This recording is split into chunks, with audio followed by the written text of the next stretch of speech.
મહુવામાં નૂતન સ્વામિનારાયણ મૂર્તિ પ્રતિષ્ઠાની ખૂબ જ મોટી તૈયારી ચાલુ છે. અસલામુઅલૈકુમ. આજનો વિડીયો 10:90 સવારમાં હું નાઈ ધોઈ નાસ્તો કરીને પ્રોફેશનલ કપડાં પહેરીને રેડી થઈ ગયો. પછી માથામાં તેલ લગાવવાનું બાકી હતું તો તેલ લગાવવાની પ્રોસેસ ચાલુ કરી દીધી અને ઉપરથી આવી હોત તો એને હાથમાં પહેરી લીધી અને મોબાઈલને ચાર્જિંગમાં મૂકી દો તો ચાર્જિંગને કાઢીને સાઈડમાં મૂકી દીધી. હું નીચે બેસી ગયો અને પ્રોફેશનલ સાહેબ બનવું હોય તો શૂઝ તો પહેરવા જ પડે તો જ લોકોને ખબર પડે કે આ માહિર સાહેબ છે.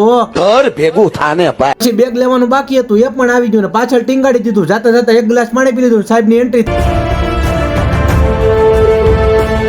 ઘરેથી બ્લેકબેરી લઈને રૂટમાં નીકળી ગયો અને રસ્તામાં ઘણા બધા પાવ જોવા મળ્યા. આવી ગયો સોસાયટીમાં રૂટને ચાલુ કરી દીધો. આવી ગયો પહેલી વેલી દુકાને ત્યાં ઓર્ડરનું કામકાજ પતાવીને નીકળી ગયો બીજી બાજુ. ને અહીંયા રસ્તા તો ખૂબ જ ખતરનાક છે. અને આવી ગયો હું હાઈવે રોડે ને અહીંયા તો ભાઈ મેન રોડનું કામ ચાલુ છે.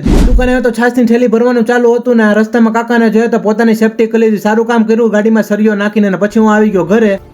સાંજ પડી ગઈ તો મારે મગરીબની નમાજ બાકી હતી. હું આવી ગયો મસ્જિદે અને વજુ બનાવી લીધો અલ્હમ્દુલિલ્લાહ. પછી આવી ગયો મસ્જિદની અંદર નમાજ પડીને હું આવી ગયો ઘરે. અમારા મહુવામાં ઘણા દિવસથી ફૂલ ઠંડી પડી તો પહેરી લીધું જેકેટ. પાવર બેંક ને સાથે લઈને નીકળી ગયો ઝોમેટોમાં જવા માટે. પહેલો જ ઓર્ડર આવ્યો તો હું નીકળી ગયો પિકઅપ કરવા માટે. રેસ્ટોરન્ટ આવીને પાર્સલ ને લઈને લોકેશન ઉપર આવીને કસ્ટમરને ડિલિવર કરી નાખ્યો. પછી મારે આવી ગયો બીજો ઓર્ડર તો રેસ્ટોરન્ટ થી પાર્સલ લઈને હું નીકળી ગયો કસ્ટમરને ડિલિવર કરવા માટે. આ પાર્સલ મારે 5 કિલોમીટર દૂર દેવાનું હતું. હું આવી ગયો ફ્લેટ અને કસ્ટમરને પાર્સલ ડિલિવર કરી નાખ્યું. અમારા મહુવામાં મૂર્તિ પ્રતિષ્ઠા મહોત્સવની ખૂબ જ મોટી તૈયારીઓ ચાલુ છે તો એ મોકા ઉપર મારી આઈડીને ફોલો અને સબસ્ક્રાઇબ કરવાનું ભૂલતા નહીં હો.